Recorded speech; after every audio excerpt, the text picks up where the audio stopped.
I will say this, that I am very grateful to our community members who were paying attention to the information that we were putting out, that all of you were helping us put out. And based on the information that we were collectively putting out, including the flyer of the vehicle of interest, that was key at this point, leading our detectives to this suspect. Sheriff, John, you're back at CBS News. You say you have a suspect. You're pretty sure that this is the right person, but is there still a fear that other deputies could be targeted? Regarding this individual that's in custody, not by him, but as I stated earlier, every person who dons this uniform on in this department and across the country, unfortunately, that is a reality. And the statistics prove it, because we have had several deputies or police officers shot throughout the United States. I get daily notifications of tragic incidents of people who volunteer to serve their community who are attacked. Is it something that is always on our mind? Absolutely. We train for it. We try to prepare for it, but honestly, we're human, and nothing prepares us specifically for what just happened the last several days. Sheriff, what kind of guns did you find in the house? We did find several firearms, and again, with all due respect, as this goes on, I don't know if I'll clarify it before we get into court, but we did recover firearms. Do you believe the suspect was going to target any other members of law enforcement? That's still under investigation. Sheriff, had the suspect been involved in a road rage incident previously?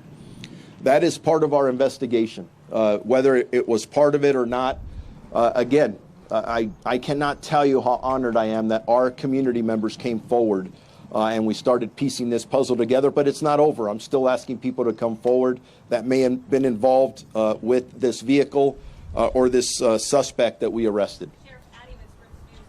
Does the suspect's family, did they know that he was involved in this shooting, and are they cooperating with police? We're still trying to determine the involvement of either family members or others, homicide detectives. Again, this is very early on. We only arrested this individual several hours ago. We still will continue looking at every angle. Are they cooperating?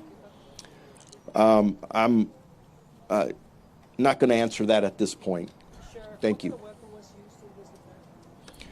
I do not want to get into specifics on weapons or ballistics at this point. Again, we will take that to court, and at the time we'll present the appropriate evidence. Last question. Does he have a criminal background, Salazar? To our knowledge, no. Sheriff, will you be awarding the $250,000 to any one tipster? We're yet to determine that as to how that will work out. I'm just so grateful that many of our elected officials step forward to offer a $250,000 reward. To me, that speaks volumes about their support and us working together. Did that play into this? I don't know yet. At the end of the day, I'm just happy to report that we took an extremely dangerous person off the street.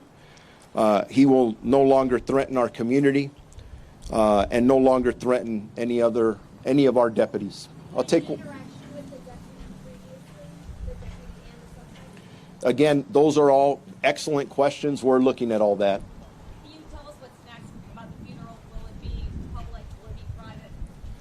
Those are all details that are still being worked out. As you can imagine, dealing with our family as we're wrapping our arms around them, trying to deal with the grief, but then trying to do whatever we can to honor our deputy to the fullest extent that we can.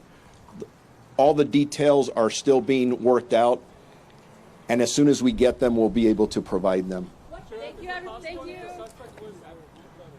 I'm going to go here in the center, over here. I'm sorry, can you repeat that? What made him finally come out? I mean, you were there for 4 hours. I'm trying to understand your question.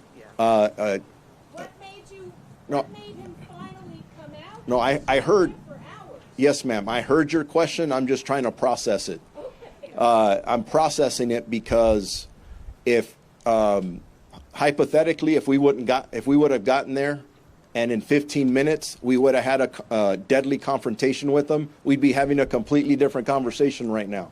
So I'm pausing and I'm going back to the fact that we, as a department, our Special Enforcement Bureau deputies were so professional in giving the suspect adequate time to surrender peacefully. In many of these occasions, we're trying to de-escalate. The majority of our Special Enforcement Bureau callouts end peacefully. A lot of that determines of the actions of the suspect. But I'm going to repeat this. Our deputies gave this suspect an opportunity to peacefully give up. That is not the right that was afforded to our deputy 3 days ago out here across the street. Sorry if I sound passionate, but I just sometimes don't understand.